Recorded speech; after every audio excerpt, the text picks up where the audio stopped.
Na madrugada de sábado, 3 de janeiro de 2026, o que parecia ser só mais uma noite tensa na América Latina, de repente se transformou.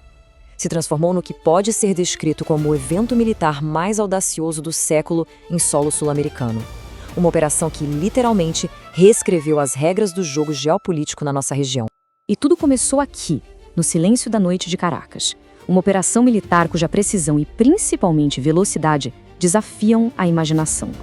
O ataque foi o resultado final de meses de um trabalho de inteligência digital, juntando dados de satélite com informações super sigilosas, o que resultou numa ação direta e absolutamente avassaladora. 30 minutos. Foi exatamente esse o tempo. Em apenas meia hora, as forças dos Estados Unidos teriam simplesmente desmantelado todo o sistema de defesa de uma nação e capturado seu líder, Nicolás Maduro. É algo difícil de acreditar. E aqui, claro, fica a grande questão central dessa nossa análise. Como é que o temido escudo de mísseis S-300 de fabricação russa que protegia todo o espaço aéreo venezuelano, como é que ele foi tornado completamente inútil? Pois é, vamos mergulhar nisso agora. A operação, que foi confirmada numa postagem atribuída a Donald Trump como brilhante, foi dividida em 3 fases. 3 fases letais, segundo os grupos de monitoramento militar. Uma verdadeira coreografia de destruição e precisão. Olhem só a precisão desse cronograma. As fases não foram apenas uma depois da outra. Elas aconteceram quase ao mesmo tempo, sobrepostas. Às 2 da manhã, enquanto os mísseis Tomahawk já estavam atingindo as defesas, a guerra eletrônica já estava a todo vapor. Essa simultaneidade foi a grande chave para criar um caos calculado, paralisando qualquer chance de resposta venezuelana antes mesmo que ela pudesse começar. Bom, na primeira fase, uma verdadeira saraivada de mísseis de cruzeiro Tomahawk teria sido disparada. Eles voaram a poucos metros do solo, contornando o relevo para se tornarem praticamente invisíveis aos radares venezuelanos. E o objetivo era muito claro: pulverizar as baterias S-300VM, a joia da coroa da defesa venezuelana. Um sistema que era considerado quase impenetrável. E ao mesmo tempo, a segunda fase entrava em ação. Aviões de guerra eletrônica, os EA-18G Growler, teriam na prática fritado todas as comunicações militares. Generais em Caracas não conseguiam mais falar com suas bases. Foi um apagão eletrônico total que isolou completamente as forças de defesa, deixando todo mundo cego e surdo. Com um caminho totalmente livre, aí sim veio a terceira fase. De repente, o céu de Caracas foi tomado por helicópteros super especializados. Os gigantes MH-47G Chinooks para transportar as tropas de elite e os ágeis e silenciosos MH-6 Little Birds para dar apoio de fogo. Todos pertencentes ao lendário regimento dos Night Stalker.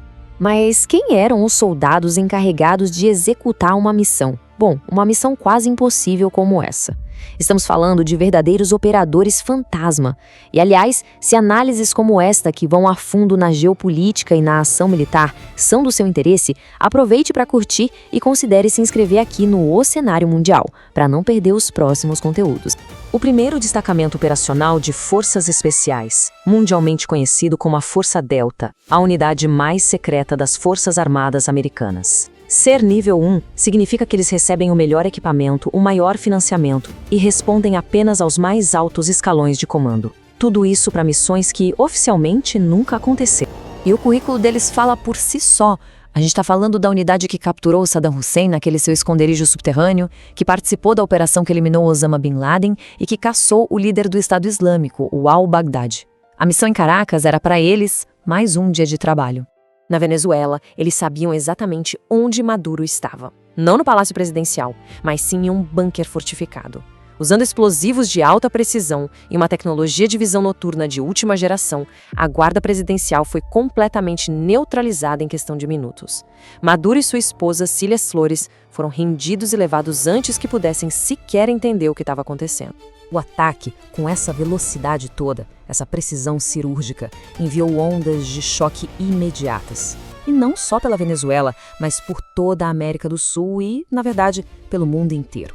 E as reações, claro, não poderiam ser mais diferentes. De um lado, nos Estados Unidos, Donald Trump supostamente celebrando a operação em Mar-a-Lago.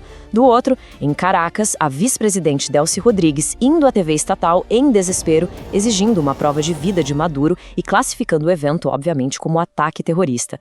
Moscou não demorou a condenar o ataque como uma clara violação da soberania. Mas, para além da diplomacia, a fonte que a gente analisa destaca um fato um tanto embaraçoso.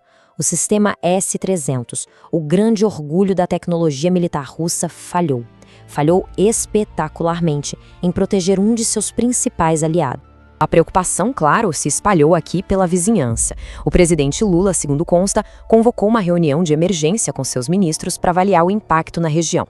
O grande medo era uma instabilidade generalizada na fronteira e, claro, possíveis novos fluxos migratórios. Ok, com Maduro sob custódia, a operação militar em si terminou. Mas a saga política, essa estava apenas começando. Para onde ele foi levado e qual seria, afinal, o seu destino? Pois é, o destino de Maduro, segundo as fontes, seria o sistema judiciário dos Estados Unidos, mais especificamente em Nova York, onde ele enfrentaria acusações gravíssimas, incluindo narcoterrorismo. As alegações conectam ele ao chamado Cartel dos Soles, uma suposta rede de oficiais militares venezuelanos envolvidos com tráfico, e também as Farc, a guerrilha colombiana.